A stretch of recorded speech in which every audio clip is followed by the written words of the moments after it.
तीसरे कार्यकाल में प्रगति की गति 3 गुना बढ़ाएंगे और हमारे भारत को नई ऊंचाई प्रदान करेंगे।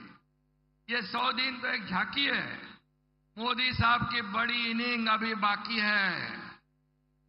मोदी जी के नेतृत्व में देश को महासत्ता बनाने का 140 करोड़ जनता का सपना 100% पूरा होगा।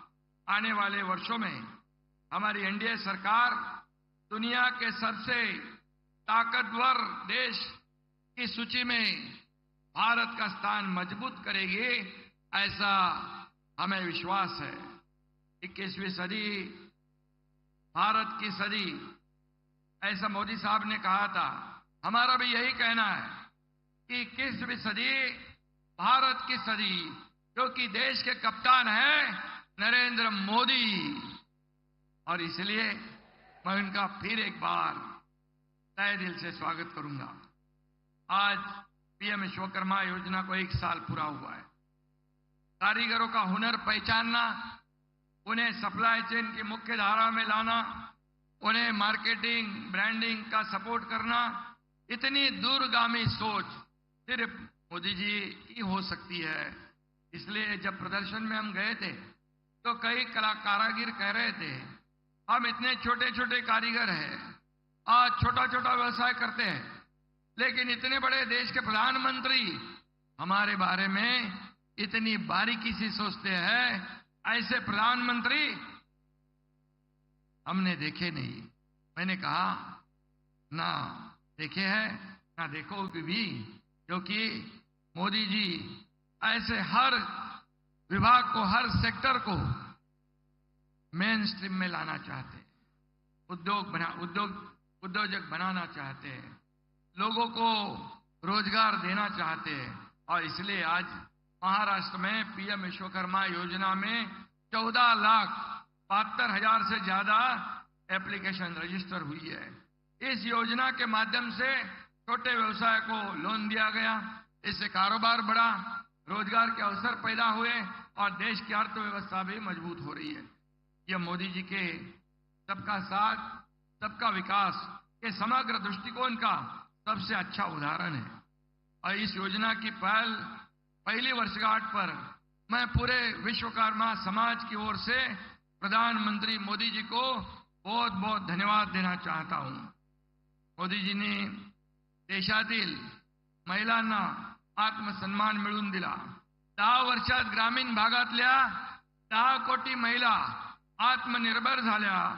नारी शक्तीला बळ देण्यासाठी आज मोदीजींच्या शुभ हस्ते पुण्यश्लोक अहिल्यादेवी होळकर स्टार्टअप योजनेचा शुभारंभ देखील होतोय आणि महिलांना स्टार्टअपसाठी 25 लाखापर्यंत अर्थसहाय्य मिळणार है। महाराष्ट्र देश में महिला स्टार्टअप में पहले स्थान पर होगा और दूसरे राज्यों को भी प्रेरित करेगा, ऐसा मुझे विश्वास है। आज आपण 1000 कॉलेजमध्ये आचार्य चाणक्य कौशल्य विकास केंद्र सुरुवात करतोय। वर्षभरात 3 लाख विद्यार्थ्यांना प्रोफेशनल ट्रेनिंग दिली जाणार आहे। आणि म्हणून त्याचबरोबर अमरावतीमध्ये मगाशी देवेंद्रजींनी सांगितलं, पीएम मित्रा टेक्सटाईल पार्कचे भूमिपूजन होत आहे। 8,000 कोटींची इन्व्हेस्टमेंट असलेल्या या पार्कमध्ये 2 लाखापेक्षा जास्त रोजगार मिळणार आहे। या पार्कमुळे संपूर्ण परिसराचा मेकओव्हर होईल, देशाच्या अर्थकारणाला देखील हातभार लागेल। मोदीजी कधी छोटी स्वप्न पाहत नाहीत। आपला देश जसा महान तशीच मोदीजींची स्वप्नेही महान आहेत। आणि म्हणून मुंबई को ग्लोबल फिनटेक कैपिटल बनाने का निर्धार उन्होंने किया है। फिनटेक तकनीक 2030 तक भारत को $7 ट्रिलियन अमेरिकी डॉलर की अर्थव्यवस्था बनाने की दिशा में योगदान दे सकती है, जिसमें महाराष्ट्र का बड़ा योगदान हो सकता है। इस सपने को साकार करने के लिए हम दिन रात मेहनत कर रहे हैं। कल ही हमने नवी मुंबई में एक महत्वाकांक्षी सेमीकंडक्टर परियोजना का भी भूमि पूजन किया है। 3rd लार्जेस्ट इकोनॉमी बनने का सपना भी हमें साकार करना है।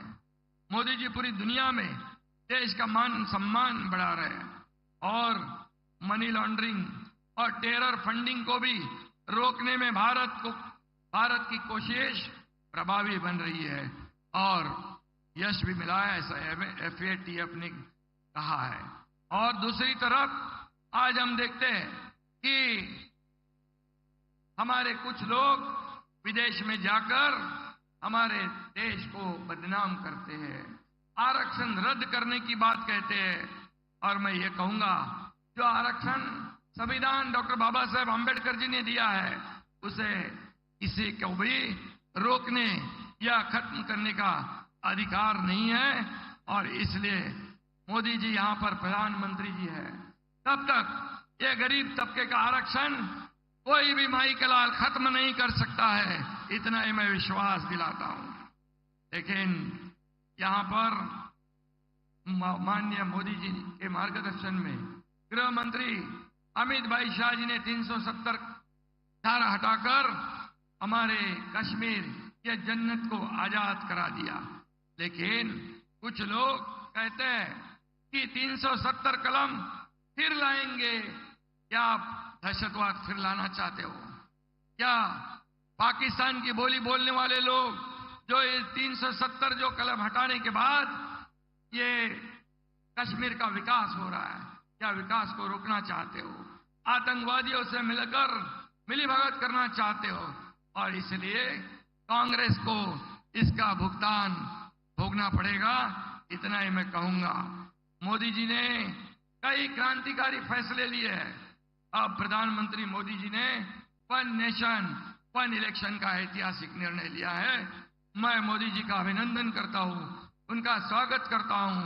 आज पूरा देश उनके साथ खड़ा है।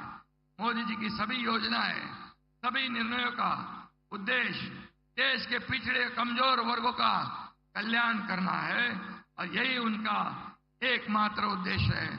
आम आदमी का सम्मान बढ़ाना, उनकी ताकत बढ़ाना, उनकी समृद्धि बढ़ाना।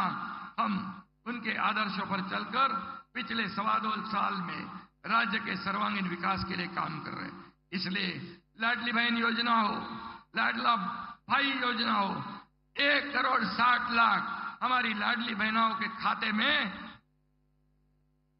महीने में 1,500 रुपया, 2 महीने के 3,000, सालाना 18,000 रुपया ये जमा हो रहे हैं। ये संख्या 2.5 करोड़ तक पहुंचेगी। और लेक लड़की योजना हो, अन्नपूर्णा योजना हो, लड़कियों को मुफ्त में प्रोफेशनल एजुकेशन हो, वयोश्री योजना हो, तीर्थ दर्शन योजना हो, ये सब योजनाएं नई क्रांति समाज में लाएगी।